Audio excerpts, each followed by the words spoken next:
Praise the Lord. இயேசுவின் ரத்தம் ஜெயம். தினமும் இயேசு நிகழ்ச்சிக்கு உங்களை கர்த்தராகிய இயேசு கிறிஸ்துவின் நாமத்தில் வரவேற்கிறேன். செய்தியின் தலைப்பு, தாழ்மையுள்ளவர்களை உயர்த்துகிறார். ஆதார வசனம் தானியேல் 5ஆம் அதிகாரம் 11-14 வசனங்கள்.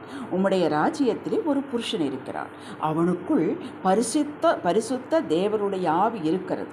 உம்முடைய பிதாவின் நாட்களில் வெளிச்சமும் விவேகமும் தேவர்களின் ஞானத்துக்கு ஒத்த ஞானமும் அவனிடத்தில் காணப்பட்டது. 14வது வசனம், உனக்குள்ளே தேவர்களின் ஆவி உண்டென்றும் வெளிச்சமும் புத்தியும் விசேஷித்த ஞானமும் உன்னிடத்தில் காணப்பட்டது என்றும் உன்னை குறித்து கேள்விப்பட்டேன். கிறிஸ்துவுக்குள் விசேஷித்தவர்களை நாம் யாவரும் விசேஷித்த ஆவியை பெற்றவர்கள். வாக்குத்தத்தங்களில் சிறந்த வாக்குத்தத்தம் கர்த்தர் நம்மை பார்த்து சொல்வது, நான் உன்னோடு இருக்கிறேன், நான் உன்னை விட்டு விலகுவதுமில்லை, கைவிடுவதுமில்லை என்பதுதான். அவர் நம்மோடு இருந்தால் சகலமும் நம்மோடு இருக்கிறது. நாம் தேடி போக வேண்டிய அவசியமே இல்லை. தேவ ஆவியாக அவர் நம்முடனே இருக்கிறார். நாம் ஸ்லாக்கியம் பெற்றவர்கள். லூக்கா 15:30 சொல்லப்பட்டது போல, நீ எப்போது என்னோடு இருக்கிறாய், என்னுடையதெல்லாம் உன்னுடையதாக இருக்கிறது என்று. இதை தியானித்து பாருங்கள். காண்டாமிருகத்திற்கு ஒத்த பலன் உங்களுக்கு வரும்.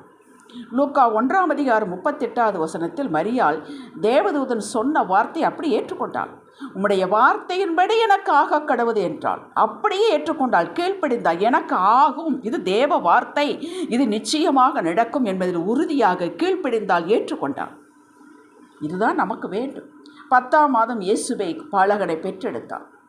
ஸ்திரீகளுக்குள்ளே நீ ஆசீர்வதிக்கப்பட்டவள், உன் கற்பத்தின் கனியும் ஆசீர்வதிக்கப்பட்டது என்று எலிசபெத் தேவ ஆவியினால் ஏவப்பட்டு பேசினாள். லூக்கா 1:42. தேவ ஆவியானவர் நமக்குள்ளே கிரியை செய்ய நாம் அனுமதிக்கும் போது எப்படி அனுமதிப்பது? அதாவது அவருடைய எல்லா உணர்த்துதலுக்கு கீழ்ப்படிதல், தேவ வார்த்தை அப்படியே ஏற்றுக்கொள்வது. இதன்படி எனக்கு நடக்கும். ஆவியானவர் எனக்குள்ளே இருக்கிறார், வார்த்தை உள்ளே இருக்கிறது, ஆவியும் வார்த்தையும் சேர்ந்து இணையும் போது நடக்கும். அவர் சொல்லுகிற சின்ன காரியங்களுக்கெல்லாம் கீழ்ப்படிய வேண்டும். இன்று எழும்பு என்றால் எழுப்ப வேண்டும். இந்த இடத்திற்கு போகாத என்று உங்களுக்குள் உணர்த்துவார் என்றால் நீ போகக்கூடாது. அது எப்படி அறிந்து கொள்வது? அவரோடு உறவில் இருக்கும் பொழுது, நல்ல உறவில் இருக்கும் பொழுது, ஜெப வாஞ்சி இருக்கும் பொழுது அது உங்களுக்கு அற்புதமாய் உணரும். அதை சொல்ல முடியாது, வார்த்தையில் சொல்ல முடியாது. நம்முடைய சரீரத்திலே நல்ல மாற்றம் உண்டாகும், ஆத்மாவிலே பலனும் வெளிச்சமும் உண்டாகும். இரண்டையும் நீங்கள் உணர்வீர்கள். எப்பொழுது? ஆவியானவருக்கு கீழ்ப்படிந்து நடக்கும் பொழுது, உங்களுடைய சொந்தத்தை எல்லாம் விட்டுவிட்டு அவரையே இருக்க பற்றி கொள்ளும் பொழுது, நீங்கள் முதலில் உங்களுக்குள்ளே நடக்கும் வித்தியாசத்தை காண்பீர்கள். இது ஏதோ ஒரு நாளோடு நின்று போவதில்லை, இது தொடர்ந்து உயர்ந்து கொண்டே இருக்கும்.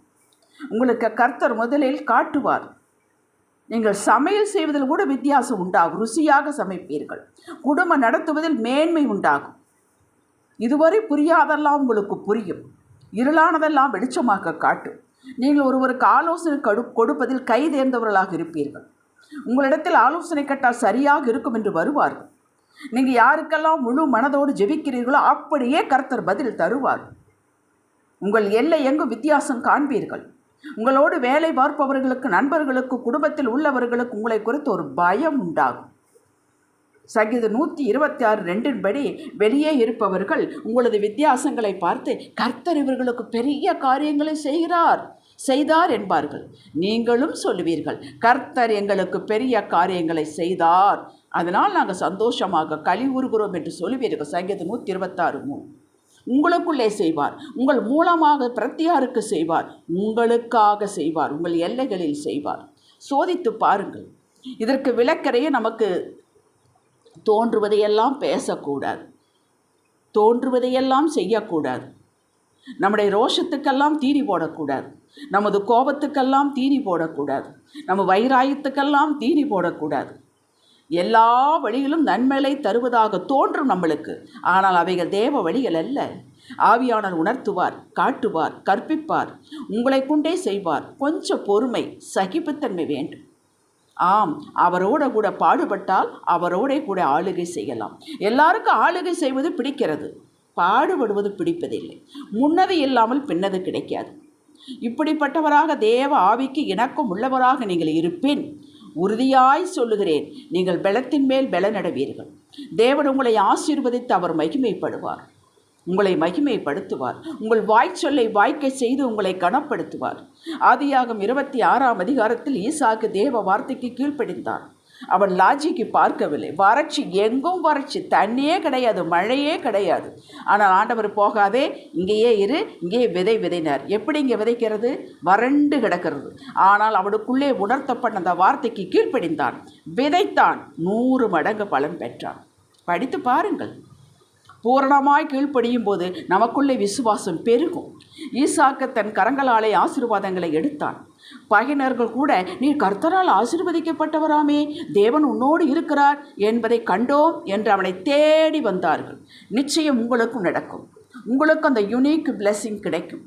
தானியேலை பற்றி ராஜாவிடம் மக்கள் சொன்னார்கள், உம்முடைய ராஜ்யத்தில் ஒரு புருஷன் இருக்கிறான், அவன் விசேஷித்தவன் என்று மக்கள் கண்கூடாக கண்டார்கள், சொன்னார்கள்.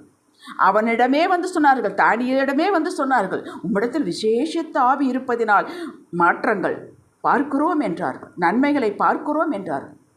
உங்கள் தெருவில், உங்கள் ஊரில், உங்கள் ஆஃபீஸில், உங்கள் நட்பு வட்டாரங்களில், உங்கள் குடும்ப உறவுகளில் உங்களை பற்றி சொல்லுவார்கள், பேசுவார்கள். ஏன் உங்களிடமே வந்து சொல்லுவார்கள்? இந்த இடத்தில் நாம் கவனமாக இருந்து மகிமையை அவருக்கு செலுத்த வேண்டும். நாம் வெறும் கருவியே என்பதை மனதில் எப்போது இருத்தி கொள்ள வேண்டும். உங்கள் மூலமாக உங்களுக்குள்ளே உங்களுக்காக தேவன் செய்வதை ஒருவராலும் தடுக்க முடியாது. யோபு 42:2. ஜெபிக்கலாம் வாருங்கள். பாரபட்சமற்ற தேவன், கீழ்ப்படுகிற யாவருக்குள்ளும் கிரியை நடப்பிக்கிறவரே, முற்றும் முடிய ஜெயமாகவே நடத்துகிறவரே, நாங்கள் முடிவு பரியந்த உங்களுக்கு கீழ்ப்படிந்து விசுவாச நடையில் உறுதியாக இருக்க விரும்புகிறோம். உதவி செய்யுங்கள். இயேசுவின் நாமத்தில் பிதாவே, ஆமென். ஹல்லேலூயா.